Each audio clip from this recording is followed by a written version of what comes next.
introduce to you the man of the hour, Tony.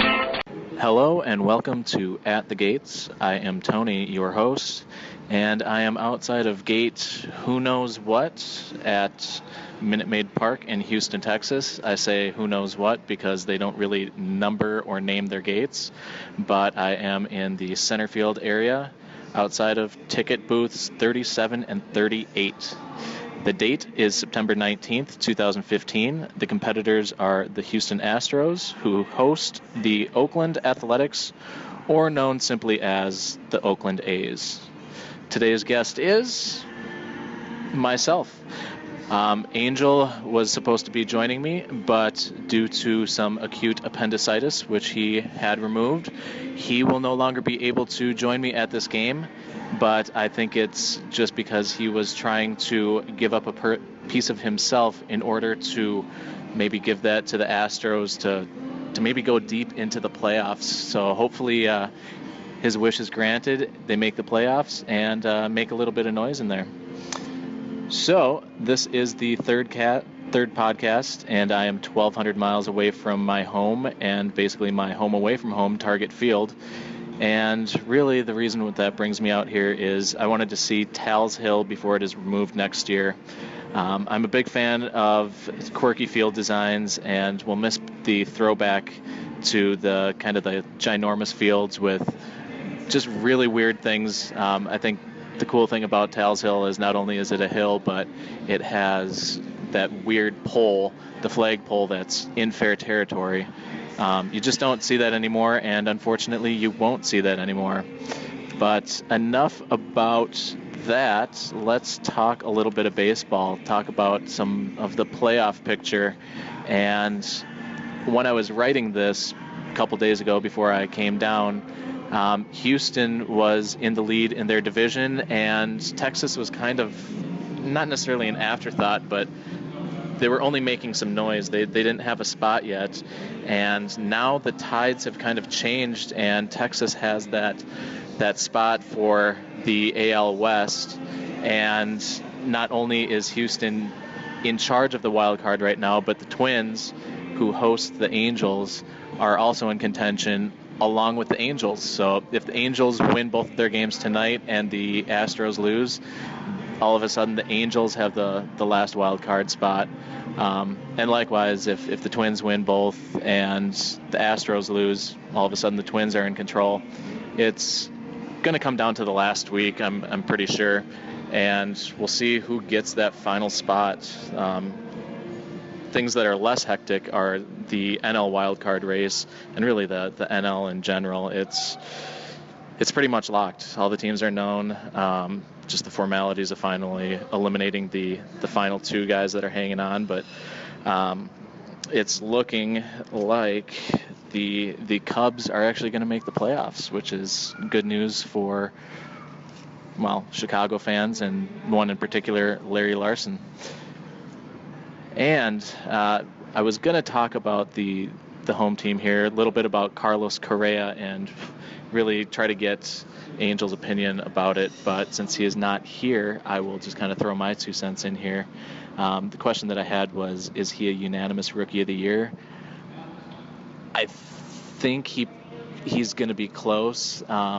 He pretty much has it locked up. One of the guys that I like personally is Miguel Sano, but really he came in a little bit later in the season and hasn't played in the field. So he's kind of one-dimensional at this point, and although he's proven that he can really change the game with his bat, he can't really do much else yet. So while it's good news for the Twins that they have a guy like that, he's not going to win Rookie of the Year. I think Carlos Correa has it. And then the chances that he kind of becomes like the next Jeter or maybe a Hall of Famer, I'd say right now he has that trajectory, but you can never project a guy 20 years in the future. It's going to be hard to keep that up, but he has the tools right now. And I think going along with Correa, they definitely have the best middle infield in the league right now, with Altuve at second. I don't know that I can think of off the top of my head a better second short combo, and the fact that they're both young, it's going to be that way for a while. So, Houston fans, I think you have a treat, and hopefully you guys can enjoy them for not only their arbitration years, but maybe a few years after that, and knock those guys down. Good cornerstone to have. All right, and then since I wanted to tie it back to Minnesota a little bit more, Carlos Correa and Byron Buxton were the 1-2 overall, and 10 years down the road, it's going to be easier to kind of answer this question, but right now it's looking like Correa was definitely the better choice. But you also can't really detract from what Buxton's done. He's playing a hard position. He's super young, and not that Correa isn't, but I think that you'll finally see he might be your typical rookie where it takes him a year, figure it out, maybe go down to the minors just a little bit more, and hopefully come up and be more like Torrey Hunter. I know that they kind of compared him to Hunter and Hicks. So if it was right now, I would say if we're looking at the year 2025, Correa is the better pick, but it's not 2025 right now, so we'll see in 10 years. And lastly, can the Astros sustain this playoff push not only this year, but into the next few seasons? Like I said, having that cornerstone in the middle infield, I don't think that there's a GM out there that would say that there's a better young middle infield, and that's definitely something that you would build a team around. Can they keep Carlos Gomez? Who knows? They have some guys on their team that will probably be gone after this season or the next, but I think that they also have a lot of talent still in their farm club. As long as those guys come up and do what they should do, I don't see why their playoff run would end anytime soon. I think the next 5 years are going to be the best shot for the Astros. Switching over to the award winners, mentioned I think Carlos Correa is the rookie of the year right now. I was going to ask about the AL and NL MVP. A lot of talk about Cespedes, and I think that's kind of a joke, frankly. He has not even a half a season in the NL, and while he put together a really good run so far, even if he sustains it, you're going to give it to a guy that spent his at least 90% of the time in the NL that year. It's kind of like a few years ago when CC Sabathia came over for the Brewers and put up just ungodly numbers for his 11 starts or whatever it was, and people were talking about him and the Cy Young in the NL, and it didn't come to light, and rightfully so. I mean, although he was dominant for 2 months, helped him make the postseason, but beyond that, you're going to give it to a guy that's longer lasting.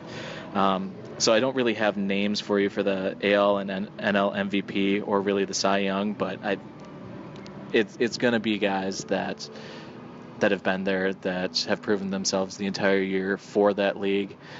So don't jump on those trendy names. It's looking like Greinke. He's got a shot at the NL Cy Young. He's dominant, and the Dodgers have a good problem. I mean, really the other guy that's going to challenge him on his team is going to be Clayton Kershaw, and just while he has close numbers, Greinke's just amazing. Jake Arrieta for the Cubs could make a wild push and make a case for himself to get that honor as well, but it would take Greinke kind of faltering his last 2 or 3 starts in order to let Arrieta overtake him at the end. Going back to the Twins, let's talk about David Ortiz, Mr. 500 Club, and it's really a sour spot for us Twins fans because, like most people know, he spent his first few years with the Twins, even made a playoff run with them, and I think a lot of people within the organization and definitely fans from outside of the organization can tell you that they just didn't know what to do with David Ortiz. They didn't have the coaches that could really get the power that he showed in Boston out of him during his time in Minnesota. He had flashes of it, but nothing sustainable. Few injuries here and there, and I think the one saving grace is that he wasn't drafted by the Twins. So as much as it's on them that they don't have this future potential Hall of Famer, they can also point the finger back at the Mariners and say, you know what, we're not the only team that passed on him. The Mariners gave up on him and gave him to the Twins before he even set foot on a Major League Baseball field. So I think if you're a Twins fan, you can say, kind of saving maybe 20% of your embarrassment and say, hey, Mariners did this too. Now, is he a Hall of Famer? If voting were today, I would say no. I would vote for him, but I don't think that there's going to be a lot of people that, even if you haven't tested positive in the new system for PEDs, he still was tied early on, and although he's passed everyone since, there's still that cloud around him, and we saw guys that didn't even end up on any type of list that just have rumors of it, like Piazza, that aren't in the Hall of Fame yet. Now, the one thing for Ortiz is that he can at least wait 5 years, even if he were to retire this year. He has 5 years until he's eligible. Will things change by then? Who knows? I'm hopeful that they do, not because cheating really should get you into the Hall, but I also don't think that whitewashing the Hall of Fame and painting baseball as nothing but rainbows and lollipops is the right thing either. These guys were impressive. Yeah, they did things that other people before them didn't do, but there also wasn't testing in there. Was it against the actual law? Sure, but there's been other people that break the law, either DUIs or other petty crimes, or just, you can list off numerous things that are illegal that guys in the Hall of Fame have done, either during their playing time or after. And it's kind of funny how PEDs are looked at as the absolute worst crime against baseball, when I don't know, it's really not. I still think that having a bunch of racists in there is terrible. You had guys that have gone down in history that put their names on pieces of paper that said basically they are racist, they will not allow black people in baseball, and they're still in the Hall of Fame. That's more detrimental to the game and was worse for a much longer time than PEDs. I mean, it was performance enhancing to them because they didn't have to face the best of the best. They excluded a whole group of people that could have potentially struck them out more, could have potentially hit more home runs than them. I guess this is a long-winded response to the question of, does David Ortiz make it? I want him in, but I'm a little bit less than 50-50. He probably won't make it. All right, shifting over to ball hawking. I think we talked about this before on podcast number 1, but had some questions about the commemoratives that will go unanswered. So let's just put it this way. I'm hoping that I can get one gamer here and keep my streak alive. It'd be pretty fun to do it in another stadium, especially getting a commemorative baseball from the game at the place where they are from. Personally, when it comes to the design of the 2012, 2013, and 2015 versions, while I haven't met a commemorative that I just absolutely hate and don't want in my collection, I think I'm going to go on record and say that the 2013 one is the prettiest. I'm more of a fan of the rounded design rather than the blocks or the straight lines. So that 2013 version just looks really, really pretty. I'm also getting close to number 500. I'm at 488 for my career, and I don't think I'm going to put up a 12 spot here today, especially with bobblehead day and it being a new stadium, but I'm inching closer, and hopefully we'll be in the 490s when I'm driving home later tonight. We were going to talk about the netting as well. Larry and Mateo brought it up on their show. I would say go listen to Ball Hawk Talk, and you can watch it. It's on YouTube. Just put in Ball Hawk Talk. They talked about the netting. I'm torn on it personally as a ball hawk fan or ball hawking person. I'm against it, but I can see where, as a business and for just overall safety, it might be a wise choice. Part of it is on the people themselves. Yes, they should be watching.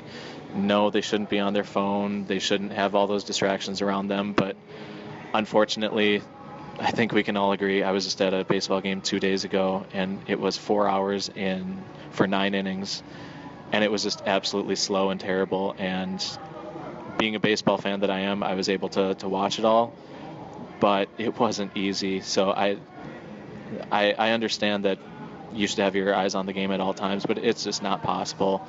The little kids are going to come, and even if they're hardcore baseball fans, you're going to get them looking away, and you know what? I get it. Protect them. They might have to get a little bit more creative, and I don't think netting all the way down or super high is really going to be the most effective or the most attractive. But I think that there's ways that they can definitely make it a little bit safer. And it was discussed on Larry and Mateo's show that maybe they also do something a little bit different and make more of an effort to educate people. Don't just put it on tickets. Don't just put like a little notice on the scoreboard. Make something fun. Make something attention-grabbing that tells people, hey, be alert. I think that there's a lot that can be done in that regard. And if they do that and they're still having issues, then maybe more netting. But I think that there's a happy medium, and they can probably find a way to do a little bit more before exploring the netting option. You'll probably see the netting happen more in the minor leagues, honestly.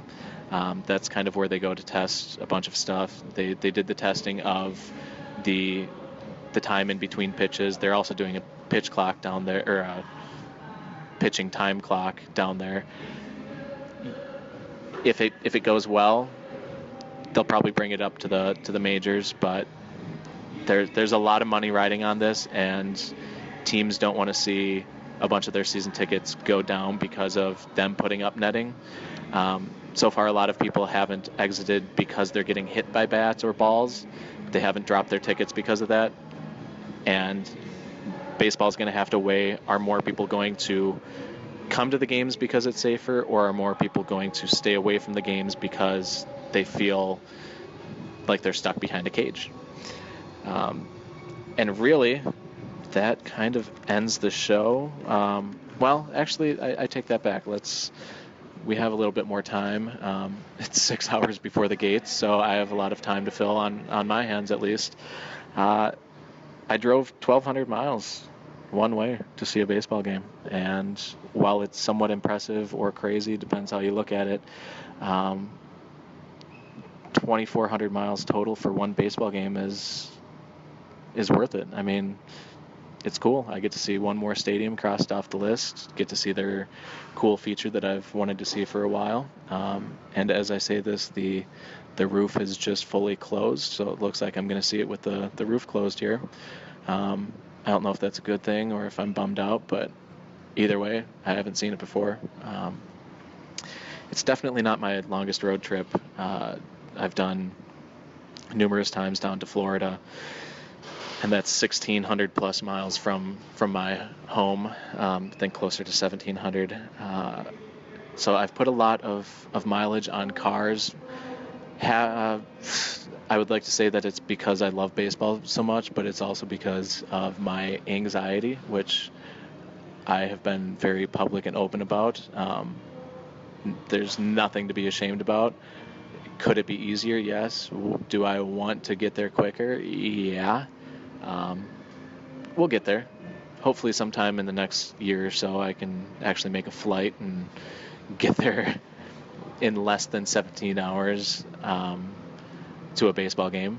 But for now, I mean, I've done these road trips. I've done the Florida route. I've done down to Kansas City, out to Colorado.